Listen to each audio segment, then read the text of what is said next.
ناظرین، حقیقت جانو کی حقیقت پر مبنی ایک نئی ویڈیو میں ہم آپ کو خوش آمدید کہتے ہیں۔ ناظرین، آج کی اس ویڈیو میں ہم آپ کو پاکستان کے ایک بہت ہی خوبصورت علاقے ناران میں واقع جھیل سیف الملوک کی کہانی بتائیں گے، جو صدیوں سے اس جھیل کے ساتھ جڑی ہوئی ہے اور نسل در نسل جھیل سیف الملوک کی کہانی لوگوں تک پہنچائی جا رہی ہے۔ اس ویڈیو میں ہم آپ کو بتائیں گے کہ اس جھیل کا نام سیف الملوک کیسے پڑا، بدیع الجمال نامی ایک جناتی پری کا اس جھیل سے کیا تعلق ہے اور ابھی تک اس جھیل کی گہرائی کو ماپا کیوں نہیں جا سکا۔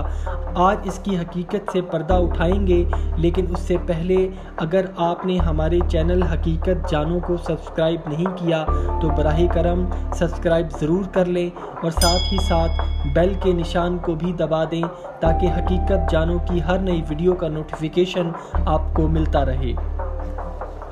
ناظرین، اس کہانی کا آغاز مصر کے بادشاہ حسب سے جڑا ہے، جو حضرت عیسیٰ علیہ السلام کی پیدائش سے پہلے کے ادوار میں مصر کا حکمران تھا۔ اس بادشاہ کا بیٹا شہزادہ سیف تھا، جو ایک خوبرو اور بہادر نوجوان تھا۔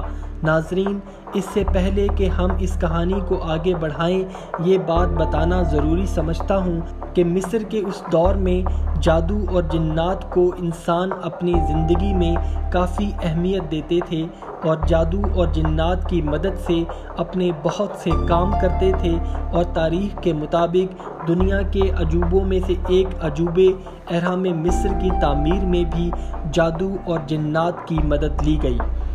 سیف ایک خوبرو نوجوان تھا۔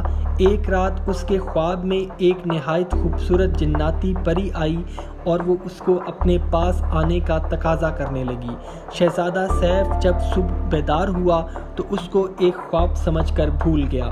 اگلی رات جناتی پری، جس کا نام بدیع الجمال تھا، پھر اس کے خواب میں آئی اور اس کو اپنے پاس بلانے لگی، اور پھر یہ خواب مسلسل ہر رات کو شہزادہ سیف کو تنگ کرنے لگا، اور سیف خود بھی اس پری کی خوبصورتی کا عاشق ہو چکا تھا۔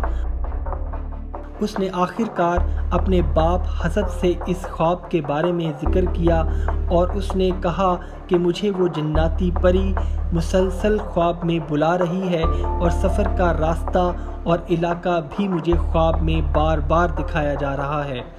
حسب نے اپنے بیٹے سیف کو سمجھایا کہ وہ ناری ہے اور تم خاکی ہو، یعنی وہ آگ سے بنی ہے اور تم مٹی سے بنے ہو، تم دونوں کا ملاپ نہیں ہو سکتا، اور تم اس کو محض ایک خواب سمجھ کر بھول جاؤ۔ لیکن سیف اس جناتی پری بدیع الجمال کے حسن کا قائل ہو چکا تھا، اور وہ ایک رات اس کی تلاش میں خواب میں بتائے ہوئے راستے پر چل نکلا، اور کئی مہینوں کے پرخطر فاصلے کو طے کرتا ہوا شہزادہ سیف آخر کار جھیل پر پہنچ گیا۔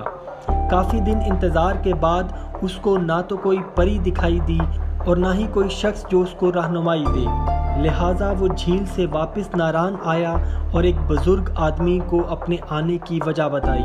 اس شخص نے اس کو جھیل کے ساتھ ایک غار میں جنات مخلوق سے ہم کلام ہونے کے لیے 40 روز تک چلہ کاٹنے کو بولا، کیونکہ جنات ہی جناتی پری بدیع الجمال کے بارے میں اس کو بتا سکتے تھے۔ لہٰذا شہزادہ سیف نے ایسے ہی کیا، اور 40 روز چلہ کاٹنے کے بعد 2 جنات اس کے تابع ہو گئے اور اس کے آنے کی وجہ پوچھی۔ سیف نے ساری کہانی ان جنات کو بتا دی۔ جنات نے سیف کی بات سننے کے بعد اس کو پورے چاند کی رات کا انتظار کرنے کو کہا، اور ساتھ ایک سلیمانی جبہ بھی دیا جس سے وہ جناتی مخلوق کو اپنی انسانی آنکھ سے دیکھ سکتا تھا۔ لہٰذا جب پورے چاند کی رات آئی تو اس نے پری بدیع الجمال کو دوسری جناتی پریوں کے ساتھ دیکھا، جنہوں نے اپنی اپنی خلت اتار کر جھیل میں نہانے کے لیے چھلانگ لگا دی۔ سیف کے تابع جنات نے بدیع الجمال کی خلت اٹھا کر سیف کو دے دی، جو اس نے چھپا لی۔ جب بدیع الجمال باہر آئی تو اس نے اپنی خلت طلب کی، تو سیف نے اس کو اپنا تعارف کروایا کہ وہ اس کے لیے ہی یہاں تک آیا ہے اور کب سے اس کے انتظار میں بیٹھا ہے۔ ایسا کہا جاتا ہے کہ جھیل کے ساتھ واقع ایک پہاڑ جس کو ملکہ پربت کہا جاتا ہے، جو ہر وقت برف سے ڈھکا رہتا ہے، یہاں ایک جناتی دیو سفید رہتا تھا اور وہ بھی پری بدیع الجمال کا عاشق تھا۔ پری بدیع الجمال کی ساتھی پریوں نے جا کر دیو سفید کو بتایا کہ ایک خاکی تمہاری ناری کو یہاں سے لے جانے کے لیے آیا ہے، تو اس نے غصے سے جھیل کا بند توڑ دیا اور پانی کا بہاؤ ناران کی طرف کر دیا۔ کچھ لوگوں کا ماننا ہے کہ سیف اور بدیع الجمال اسی سیلاب کی نظر ہو گئے، اور کچھ کا ماننا ہے کہ وہ صحیح سلامت مصر پہنچ گئے۔ اس کہانی میں کتنی حقیقت ہے اور کتنا افسانہ، یہ صرف اللہ سبحانہ و تعالیٰ ہی جانتا ہے۔ دوسری بات جو جھیل سیف الملوک کے بارے میں حیران کن تصور کی جاتی ہے وہ ہے اس کی گہرائی۔ آج تک اس کی گہرائی کا کسی کو معلوم نہیں ہو سکا۔ کہا جاتا ہے کہ انگریز دور میں برطانیہ سے ایک خصوصی تحقیقی ٹیم اس جھیل کی گہرائی ماپنے آئی، اور انہوں نے تقریباً 1000 من وزن کی طویل رسی کے ساتھ لوہے کا لنگر باندھ کر اس کی گہرائی ماپنے کی کوشش کی، لیکن وہ لنگر 1000 من رسی کو لے کر جھیل کی گہرائی میں ڈوب گیا۔ اس کے بعد اس بات کو تقویت ملی کہ اس کی گہرائی ابھی تک ایک معمہ ہی ہے۔ یہ بھی کہا جاتا ہے کہ یہ جھیل لاکھوں سال سے ابھی تک خشک نہیں ہوئی، اور اس کا پانی اس کی تہہ سے نکلتا ہے، اور اسی وجہ سے یہ جھیل ہمیشہ پانی سے بھری رہتی ہے۔ دوستو، یہ وہ کہانی ہے جو یہاں کے بسنے والے لوگ نسل در نسل سے سنتے اور سناتے آ رہے ہیں۔ اس کہانی میں کس قدر سچائی ہے، اس کا پتہ صرف اللہ سبحانہ و تعالیٰ ہی جانتا ہے۔ ہر سال لاکھوں سیاح اللہ کی بنائی اس خوبصورت جھیل کے حسن پر ماشاءاللہ کی مہر ثبت کرنے یہاں آتے ہیں، اور قدرت کے اس خوبصورت شاہکار کی خوبصورتی کے دیوانے ہو جاتے ہیں۔